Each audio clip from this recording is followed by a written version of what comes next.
Hi. So I crashed my car last night. If you didn't know, I am an Uber driver when I'm not a rock star.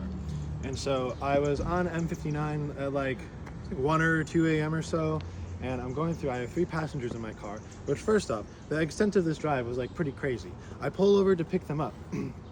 And I go, hi, how was your night? And they were like, oh, yeah, couldn't be over soon enough, basically. And there's 3 people. They get in my car. We start driving, and there's Ricky and then a couple. We'll call the guy Ricky. It's not his real name, but Ricky was quite the character.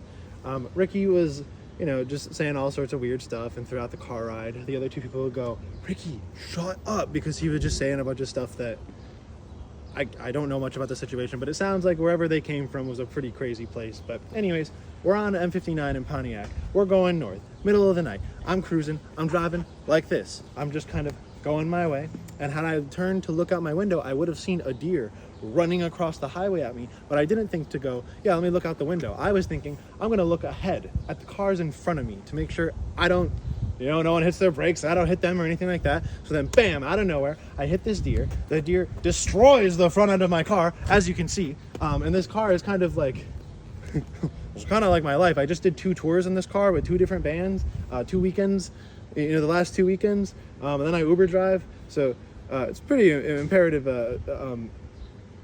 I get that nice insurance check whenever it comes, assuming that I'm getting an insurance check. Anyways, so here's where the cool part of the story comes in, is I hit the car, I hit the deer, I pull over, and now everyone knew it was a deer, except for Ricky, right? Ricky gets out of the car, and he's like, oh man, I need a smoke. So he gets up, and again, this is just an Uber passenger of mine, and he goes walking around, and he comes back to the car, and he goes, bro, you're toast, bro. Like, there's 3 witnesses. And then I'm thinking, like, I'm just kind of laughing, because I'm thinking, what a ridiculous thing to say after hitting a deer. And he just kept saying stuff like that. He was like, bro, you're not getting out of this. Like, 3 people saw you do this. And then I'm just kind of like, what a weird joke to make. And so then the other 2 in the car go, Ricky, he hit a deer, right? And he goes, deer? And he looks over at the deer, and he goes, that's a person. We all look, nope, that is a deer. And he goes, oh. And then he was kind of laughing like, oh man, I thought you hit a person, woo! And then I had to, order up operations, call an emergency transponder. So I call 911.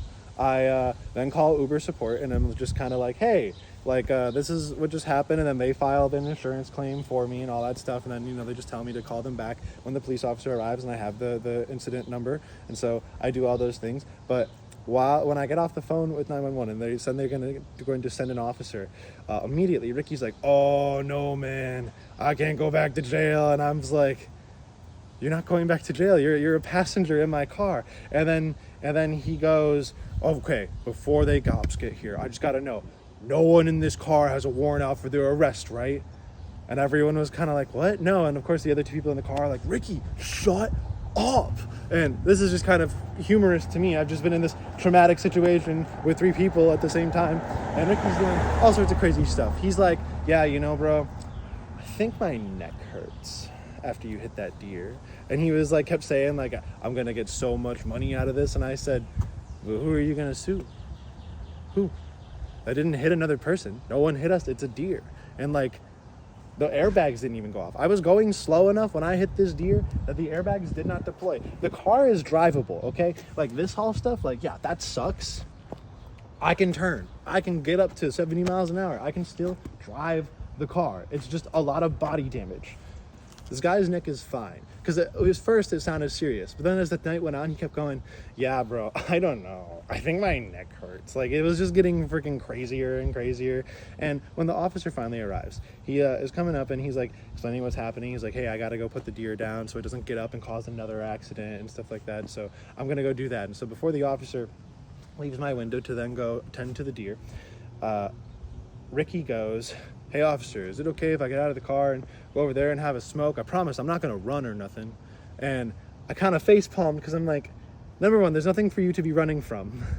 No one did anything wrong. We hit a deer.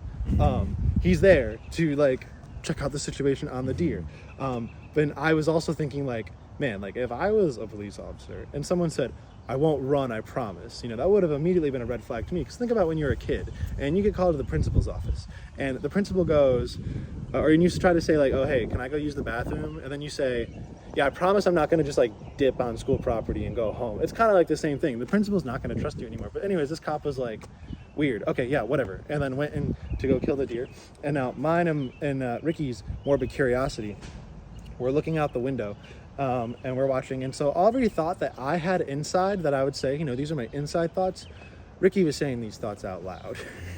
So we see one shot go up and the deer go woo, woo, and then the deer kind of get back up and move again, and then Ricky go, dang, that thing's still going. And the other two people in the car go, Ricky, shut up. And then another gunshot goes off, and then another one.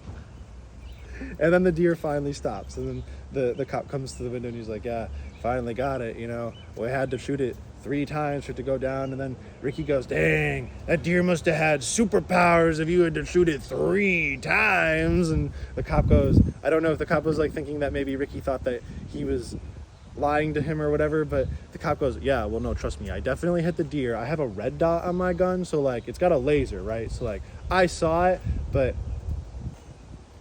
I'm pretty sure he missed one of the shots. Like me and Ricky are pretty sure, because I saw a shot and the deer not react and the grass move. I can't prove it, obviously. I didn't take a video. I didn't want to take a video. It was kind of horrific, but I was also morbidly curious. Like I couldn't look away from what was happening. So then, anyways, when I was on the phone with Uber support, one thing they had told me is that like, yeah, you have to have the emergency transponder to take your passengers to a different point, and they call another Uber. I'm like, okay. So I try to tell this guy that, and he's trying to tell me, no, I don't have room in my car for your passengers.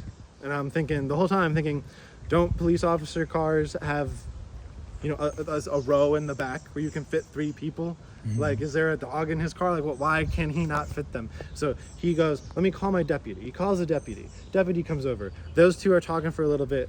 Other car drives off, and he comes to the window and he's like, yeah, sorry, man. Like, he didn't have room in his car either. And I'm like, okay, well, I legally cannot and should not be driving these people in a damaged car to the rest of their destination, because there was still like 20 minutes left on this trip. And I said, officer, can we meet like halfway somewhere? Can you escort me to the nearest like spot so I can like drop them off, so like we find a happy medium? And so he escorted me while we backed up to the exit that was before, and then up to the Shell gas station. And then we're just sitting there, and then Ricky gets out of the car and he's looking at this and he's taking photos and stuff and of my car, and I had to get out and take photos. And then before he leaves, he goes, hey bro, I'm really sorry about your car. Anyways, I'd like to give you my shoes. And I kid you not, he kicks off his shoes and gives me my brand new Air Jordans that I got off of his feet, because he just decided to give them to me. So I got these cool Jordans. I never would have owned Jordans otherwise, and to my surprise, they're the exact right size for my feet. Not only was this guy like crazy, but his foot size was the same as mine, and just by chance, he happened to be in my car when I got in this accident, and just by chance, he happened to have shoes that would fit me, and just by chance, they happened to be Air Jordans. So, yes, and then eventually, another Uber came, picked them up, and then I called someone who I hadn't talked to in 2 years. Actually, the guy who recorded my album, very nice guy, and he let me stay at his house. So, now we're here, and I don't know what's going to happen with my car until Tuesday. That's going to be when I get a call back from insurance to find out, what's going to happen. And it is quite unfortunate, because I'm supposed to go on a full-length U.S. tour in July with my other band, not One Exit Down, but Propolis. And Ubering's kind of like how I was making all my money outside of like talent buying and stuff. So we will see if this is going to be a sign of like, oh yes, this check has more than paid for my car. It has now also giving me the ability to like comfortably go on this tour, or if it's going to be a situation where like, oh, well, I don't know how I'm going to make this tour work, but rest assured, in the grand scheme of pursuing music, this is not going to be something that stops me. This is just a bump in the road. Car accidents happen, and although I made my car my complete livelihood for touring and for Ubering, and for the sake of making money, these things are temporary. Even when I get this fixed and I go back to it, eventually my booking agent job will pick up, or one of my bands will pick up. Everything's gonna be fine. I am freaking out internally, but everything's gonna be fine. Anyways, that's the video. Do you have any questions? Was I supposed to record that? Oh, I mean, you did not have to. That's okay. Yeah, great.